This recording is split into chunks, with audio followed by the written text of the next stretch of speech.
40 km de Bruxelles. 31 voitures au départ. En première ligne, vous avez repéré sans doute la Ferrari numéro 11 de Regazzoni et la Tyrrell numéro 3 de Jody Scheckter. En deuxième ligne, Lauda, Ferrari numéro 10, Fittipaldi, McLaren numéro 5. Troisième ligne, Peterson, Pace. Quatrième ligne, Beltoise et Stuck.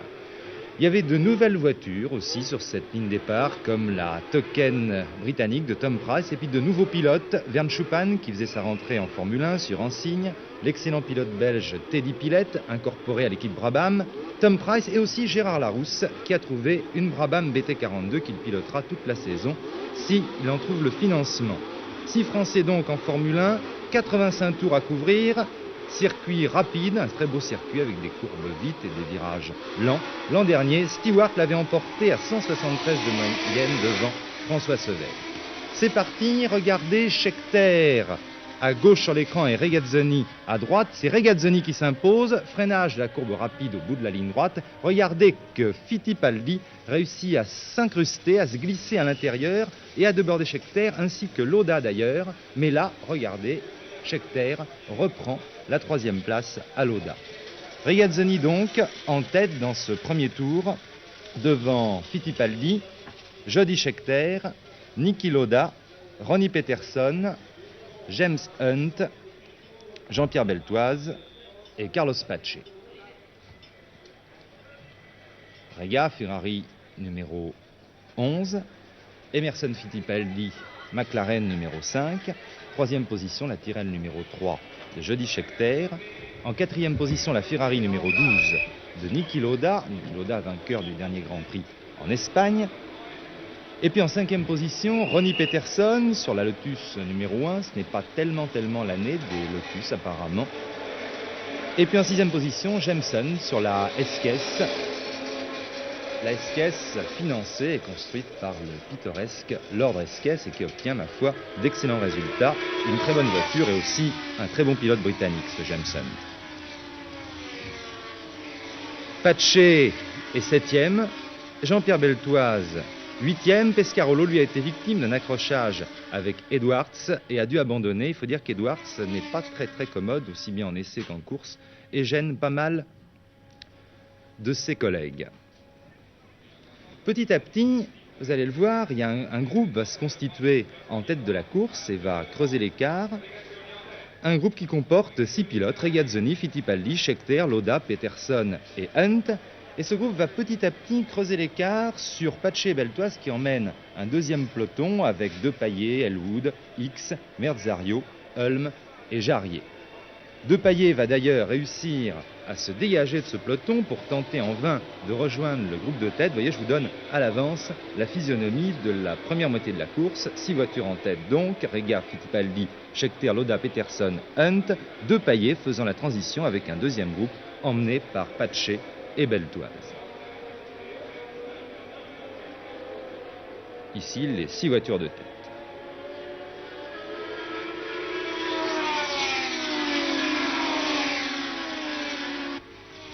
Et nous voici maintenant un petit peu après la mi-course. Il reste 39 tours à courir sur les 85.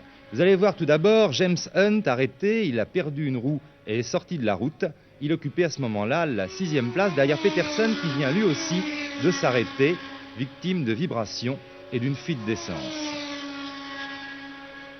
Fittipaldi et Lauda, eux, ont réussi à déborder Regazzoni et à le décrocher. C'est donc Emerson Fittipaldi qui mène la course devant Niki Lauda. Regazzoni est 3e, Scheckter 4e. Vous voyez qu'ils sont déjà un petit peu distancés par Fittipaldi et Lauda.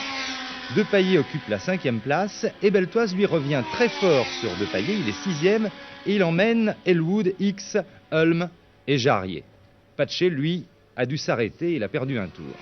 Ici, Mike Elwood, dont j'étais en train de vous parler, en bagarre avec Beltoise, vient de faire un petit tête à queue, mais il ne perd pratiquement pas de terrain. Regardez, il repart juste derrière Jean-Pierre Jarier. Quant à Jackie X, eh bien, les Lotus ont décidément tous les malheurs. Il s'arrête ici et va abandonner, victime de fuite d'huile, d'ennui de frein et de surchauffe en plus. Fittipaldi et Lauda, donc, en tête de la course. Et vous allez voir que l'écart est déjà important. Fittipaldi numéro 5. Lauda, Ferrari numéro 12. L'écart est déjà important sur Regazzoni. Ici, Ferrari numéro 11. et sur Jody Scheckter, sur la nouvelle Tyrrell, qui porte ici le numéro 3. Scheckter et Depailler pilotaient ici les nouvelles Tyrrell. Depailler était 5e puisqu'il s'arrête ici et va abandonner. Pas de chance pour Patrick Depailler, il s'est arrêté, pneu avant complètement dégradé, avec en plus des ennuis de frein. Il ne repartira pas. Il faut dire que ce circuit de Nivelles est très éprouvant pour les mécaniques. Et il laisse donc la 5e place à Beltoise, toujours en grande bagarre avec Jarier, Elwood et Denis Hulme. Gérard Larousse, lui, a dû abandonner. Mais c'était une bonne expérience pour lui, une bonne première prise de contact. On s'achemine vers la fin de la course, toujours Fittipaldi et Lauda. Vous voyez que Lauda s'accroche au basque de Fittipaldi. À 15 tours de la fin, il compte environ 25 secondes d'avance sur Regazzoni et Scheckter. Et puis, je vous l'ai dit, à une quarantaine de secondes, on trouve les pilotes qui se disputent la 5e place. Il y a Beltoise, il y a Jarier, il y a Elwood et Hulme. Là, ici, Beltoise a encore un petit peu d'avance, mais dans quelques tours, Jarier et Elwood réussiront à prendre le meilleur sur Beltoise, ici BRM numéro 14. Mais aussi bien Jarier qu'Elwood tomberont en panne d'essence avant l'arrivée. Carlos Rothmann, lui, est arrêté. Les Brabham sont décidément en perte de vitesse après un très très brillant début de saison. Et nous allons suivre maintenant les 2 derniers tours de la course avec Fittipaldi en tête. Emerson Fittipaldi qui a réussi petit à petit à décrocher Niki Lauda. Le mot décrocher d'ailleurs peut être même un petit peu large car il ne lui a jamais pris plus de 2 secondes. Vous voyez ici, on a l'impression qu'il est détaché, mais cette image est très très trompeuse car vous allez voir que dès que le champ va s'élargir, vous allez voir que Niki Lauda est revenu, alors que nous sommes là dans l'avant-dernier tour, à quelques mètres d'Emerson Fittipaldi. Voilà, regardez, voici la Ferrari qui est pratiquement dans les roues de la McLaren. Et là, on va entamer le dernier tour de course. Pour les observateurs, il semble difficile à Niki Lauda de refaire les quelques mètres de retard qu'il compte sur Emerson Fittipaldi. Mais suivez bien ce dernier tour, car là, vous allez voir éclater à la fois le talent de Niki Lauda et la maîtrise d'Emerson Fittipaldi.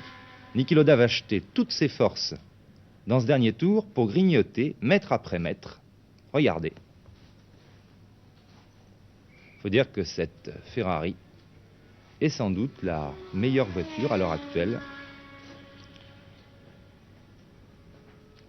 Et regardez les derniers mètres de course. Lauda revient progressivement.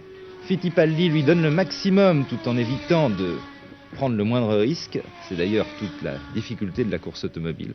Être toujours à la limite, à l'extrême limite.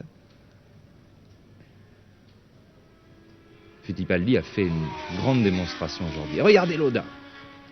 Là, on arrive dans le dernier virage. Lauda freine le plus tard possible, bien sûr, mais Fittipaldi a freiné tard également. Ici, Denis Hulme, qui va se faire prendre un tour.